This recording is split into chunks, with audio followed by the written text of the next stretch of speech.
everyone, this is Mrs. Har, and we are doing a recording for our live session since you are all off for MLK Day today. So just upload the MHTA after you watch this into the Dropbox and you'll be good to go. So let's get started here. This week you have a conflict assignment, Science of Psychology, correlation quiz, MHT, and Unit 1 exam. So a big thing we talked about this week was communication styles, and communication is so important. And when I'm talking communication, I'm not just talking about what you say, even though that seems like such a large part of when we communicate, but it's also about your body language and your facial expressions. So all of these play into when we're communicating. There's a couple different communication styles that overall we kind of categorize people, and we all kind of go back and forth. Maybe we're mainly one, but we might have some components of each. So an aggressive communicator, this is someone who really is just focused on their needs, what they have to say, and it's all about them, and they often don't get positive responses from those around them because they're not there to listen and to hear the other points of view, and they're just there to deliver a message. This is how it is. This is the only way. That's an aggressive communicator. Another style is the passive communicator. Now this person is afraid to share what they're thinking, afraid to speak up, and so they just sit back and they don't contribute or bring forward anything to the table. They just kind of sit there and take it all in. So they're very passive. So they're also not sharing and collaborating and communicating. So aggressive is one way, passive is the other. A third one is assertive, and this is what we all would like to be, and by our genetic makeup, our experiences, everything else, we tend to be one way or another. We might be a little bit more reserved, we might be a little more outgoing. Assertive communication style, this, if used properly, this is a great way to be. And this is someone who speaks their mind, but they're also a good listener, and that's the key. They speak their mind, they use, and we're going to talk about I statements, they approach things, but they know that they have something of value to bring to the table. And you know, this is something we all aspire to. So those are the main communication styles. Now, keep in mind when we're talking communication, the aggressive person, it's not only what they say, it might be their body language. They might have their arms crossed and maybe have like a you know, look at their eye. They might be leaning forward. They might be pointing their finger. Those are all aggressive kind of signs when someone's doing these things towards you. While the person that is a passive communicator, they, you know, what might be sitting back, leaning back a little bit more, kind of, you know, averting their eyes, pulling away, kind of their body is closed up. They might cross their arms across their chest in a protective manner. And then the assertive person, we hope with their communication style, as far as body language, we hope that they are open and leaning towards showing that they're engaged, but not in an aggressive manner. So just keep in mind, communication is not just what you say, it's also your body language, and it's your facial expressions. These all go together. We call those nonverbal communications. Nonverbal communication cues is the body language and the facial expressions. It's not just what you say. Our goal is to be, our communication goal is to be open and receptive, but speak our mind, share, and be good listeners. So here's a short little, I want to share this short little video with you on communication and what happens failure to communicate. So a short little fun video for you. Excuse me? Hello? Hey! I'm a human being. If you don't want to help, at least say so. Hello, I am deaf. I may have trouble comprehending you. Thank you for your consideration. Usually, I'd read your lips to understand you. If you like, you could let this convert your speech to text for me. Okay. Could you tell me how to get started?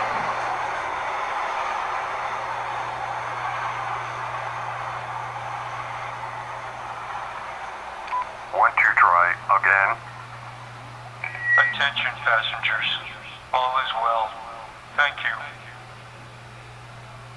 Low full power shutting down.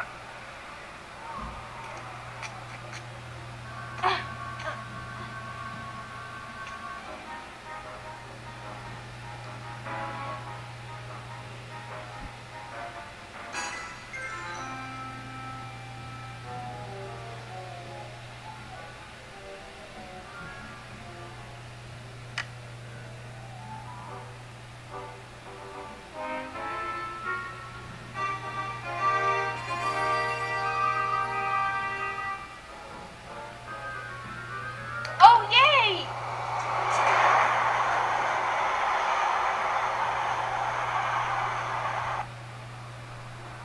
Attention passengers, line 4 is delayed for 1 hour.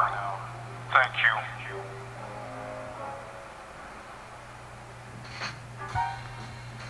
So this short little video was to show you how failure to communicate can really cause issues and misinterpretations. So let's go back to our presentation here and talk about it. It's so key. And as you could see there was someone that was unable to speak, and there was somebody that had their mouth covered up. They couldn't use the assistive devices, so they were trying every way possible to communicate, and that delay and that frustration caused them both to miss the bus and just delay.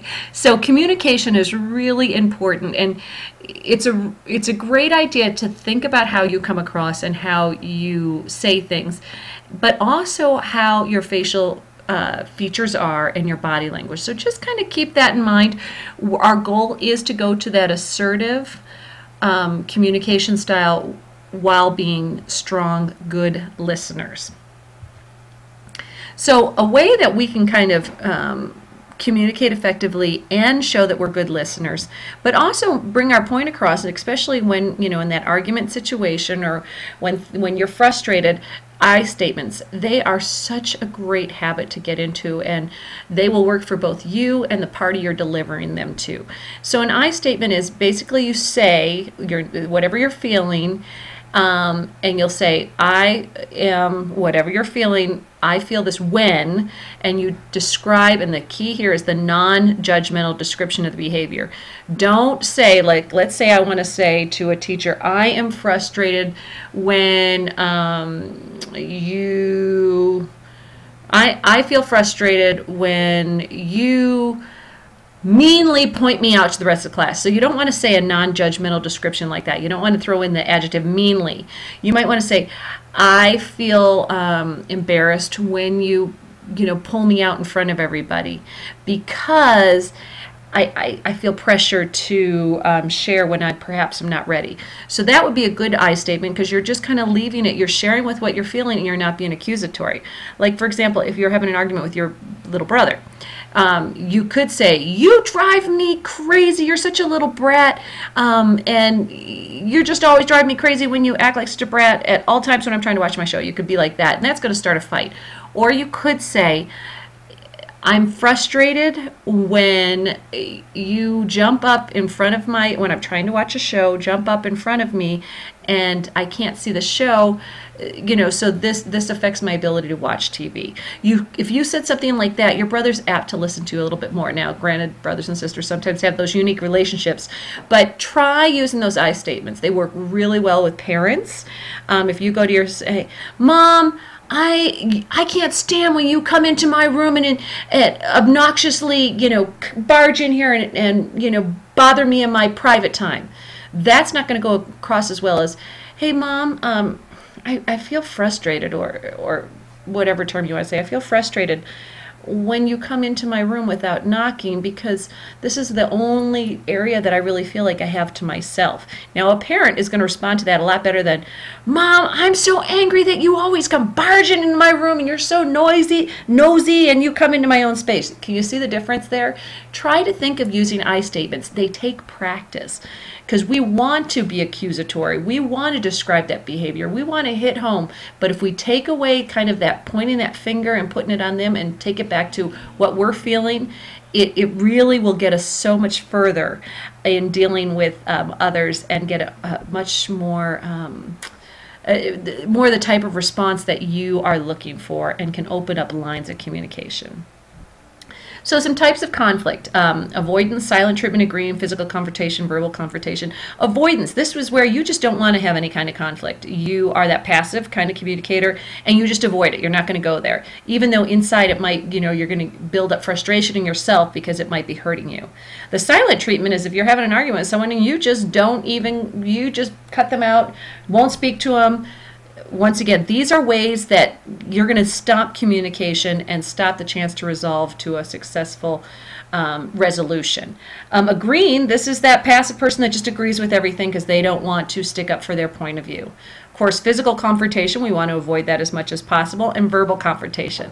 All these types of conflict we want to avoid by using I statements, being assertive communicators, respectful of others, taking a deep breath before we talk, and really keep the argument, the focus on the subject matter and not, make it personal. So these are all types of conflict that are so important that we as individuals might fall into and we want to avoid so that we can be the best we can mentally for our mental health.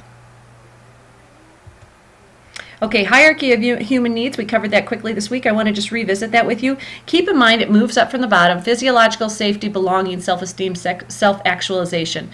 Know that we can't move into belonging, self-esteem, and self-actualization unless you've got food, water, shelter. Those are going to be primary. The hypothalamus controls those basic bodily functions. We have to take care of those. Once those are taken care of, then we worry about safety, security, and that's the next level. Here in America, that comes you feel pretty secure unless you're in some kind of home that is not a healthy environment. Once we take care of those, then we can work on our relationships. But it's really hard to work on relationships and family and build those bonds when your first two levels, physiological needs and safety, aren't being met. Once physiological safety and belonging are met, then we moved into self-esteem. And all humans experience this. And this is such a basic concept in psychology. So I really want you guys to understand. You're going to hear Maslow's hierarchy of needs.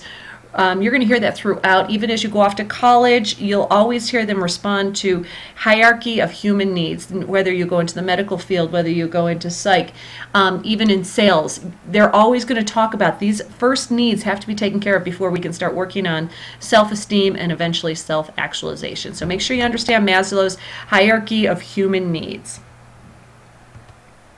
Okay, so my MHTA for today. I want you guys all to send me an example of an I statement. Think of something that's going on in your life. It can be anything, something that you've been feeling frustrated with a teacher, with a brother, with a sister, with a friend, whoever. And change that, whatever you're feeling, say to yourself what you're feeling and change it into an I statement that you could say to that person. It takes practice. I want you guys to do it. This is such a strong communication skill. Keep in mind, psychology is all based on communication and therapeutic conversations with clients in order for us to get them feeling healthier and better about themselves. But we cover this right here in the first couple weeks of psych because it's so important that we develop good, strong communication skills to make sure we are the best we can be in our own mental health. So that's why we covered communication and conflicts this week. Please send me your I statement for the MHTA.